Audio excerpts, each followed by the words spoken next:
we're going to transition into what's cooking. So we're going to keep you on, I guess, Nate, for this segment, and you're going to learn about spicy lobster orecchiette. Now this is totally decadent, totally gluttonous. Ooh. It was Friday night dinner last night. I was hungry.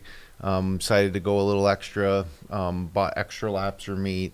Kind of an expensive dinner, I guess, in a way. But like I said, it was it was awesome. The orecchiette's in like a bechamel sauce with mascarpone cheese and It's a lot of really words. decadent with a lot of, like I say, the lobster meat, which I made spicy. Did a little extra in the preparation, and I guess I'll show it to you right now. Can't wait. Takes a little bit of a while here, as there's the finished product up close. So you got the lobster meat, the knuckles and claws, and then some lobster tails here that I'm going to split and I'm already hungry. get ready to cook. So as you can see, I didn't skimp on the amount of lobster meat. Right. I love lobster so much.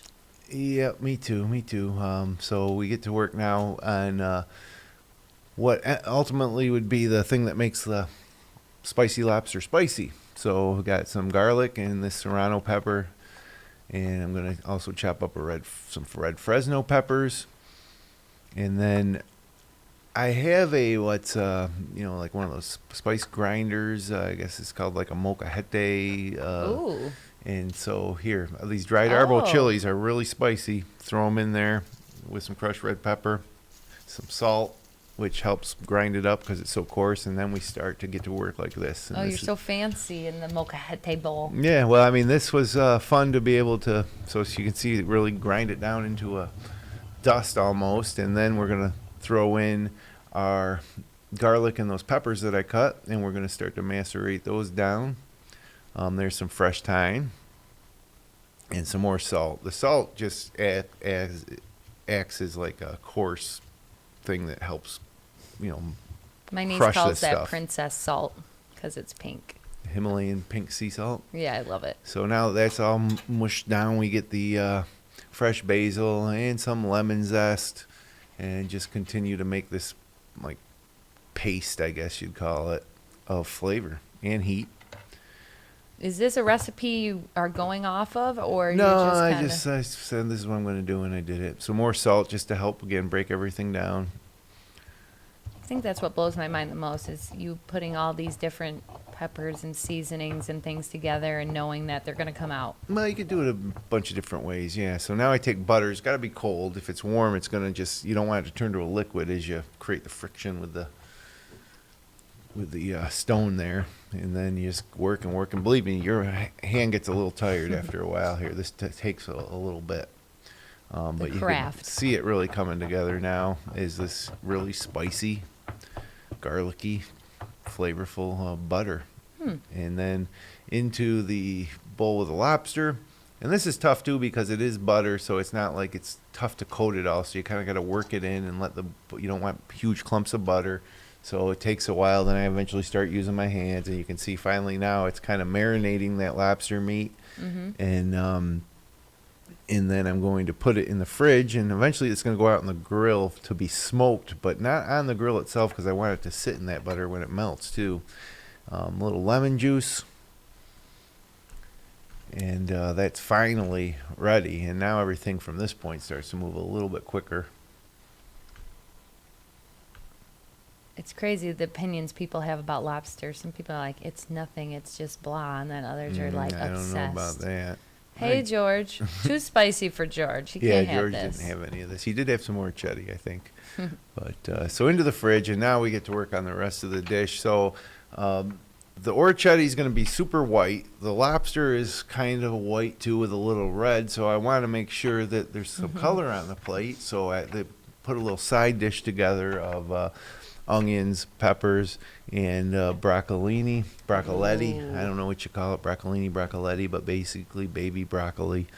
And so onions into the pan, a little crushed red pepper, Into the pan. some ground black pepper. Now that the bell peppers are in there too, just start cooking it down. And this is a trademark of my cooking, is I just like to sometimes make a nice saute of different things to go on the side. Mushrooms a lot tonight, broccolini. So there it goes. And that just is going to kind of be ready for when we finish the dish. My stomach's growling. I don't know if you can hear that right now. I guess this is something that I want right now. Lobster. So now I take that lobster out of the fridge and I spread it around on this makeshift aluminum foil pan to eventually go outside. And believe me, it was freezing out when I did this, and it was actually tough to. I had to turn the heat on the grill up higher than I normally would have, just so it would stay at the heat I needed it at, because it was like 5 degrees out. Oh, wow. And so there we go. We just set it on the. Oh, yeah. I thought this wasn't yesterday you made this. No, this is, God, no. This was last Friday night. Right. Got it. Saturday night. Friday, Saturday? I don't know. But Think there so, we go. So Friday. we leave it on there for about 20 minutes to smoke. The butter melts. It leaves all those peppers and spices behind. And now we just boil our orecchiette, and I love orecchiette. It's one of my favorite kinds of pasta, especially for a white sauce like this that's going to have a little bit of cling to it. So melt some butter, a little all-purpose flour, and just work it in. I don't use a whisk. I like this little rubber spoon, though, because I can break down any pieces of that, easily break down any clumps of the flour. And so we just, I guess you'd call it a roux that we're making here. See how it thickens up, and and see how, like, when I move the pan through it, actually, or the spoon through the pan, it actually takes a while for the liquid to come back in. That's how you know it's about right. So then we add some light cream into the mix, little by little. Just keep stirring it, and it really becomes a decadent thing. And definitely getting thicker. yeah, it gets thicker, a little more cream. Just keep going. Interesting. And it's patience. Yeah, for sure. And this is what the orecchiette is going to go into? Yes, right now this is a bechamel sauce. Actually, it's not really Alfredo because there's not much cheese in it. But this would be kind of how you make an Alfredo too. But right now it's just a pure bechamel. A little cinnamon and sugar into it because a classic nutmeg. Yep. Nutmeg, and now it's almost got a little dessert quality almost to it, I guess, but still more savory than sweet. Didn't really load it up with the cinnamon sugar, just a touch. And now fresh basil. We're going to end up putting fresh basil in that sauce too, so we're just going to finely chop it. Yeah, not too finely. It's not like too fine. So a little ground black pepper going into the sauce. And then now this is something a little extra. Mascarpone cheese. Huh.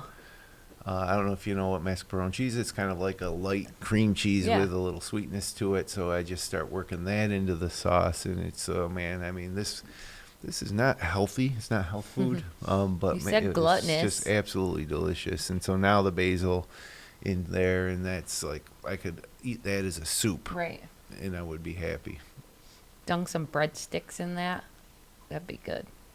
So now I'm getting excited because it's almost time to eat. Right. So there goes the orecchiette that's now cooked into the sauce, and we start mixing that around to make sure it's all coated. It's okay. It's good too to get a little bit of the pasta water combine as well into the sauce when you put the pasta in.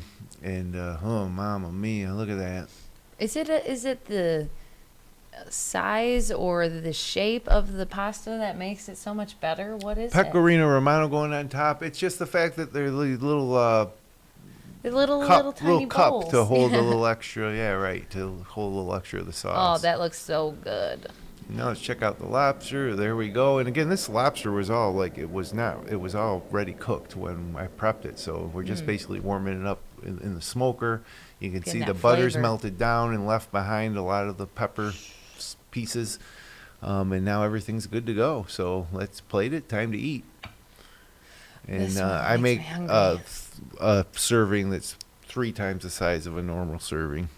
Nobody is upset with that. I ate it all too.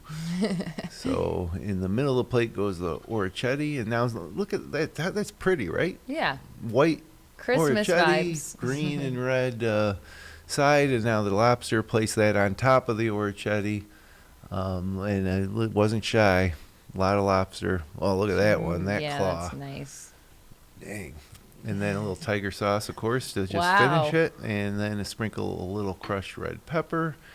I think I do. Yep, there it is. A little crushed red pepper. And that's it. Time to eat. Beautiful. On the spicy scale, what are you rating it? The lobster itself was probably a 7 out of 10 in spiciness, but you want the orecchiette's so non spicy. Rich and creamy. So when you put it together, it doesn't really end up being too spicy for even someone who doesn't like spicy stuff. What do you rate the overall dish? 9 out of 10. Whoa. It was great. No, I was really happy with that. I mean, I'm sad it's gone. Yeah, I'm going to say it a million times. I'm sad that you do this. I'm sad I have to be part of this because I have to watch it and then I don't get to eat it. So it's kind of like...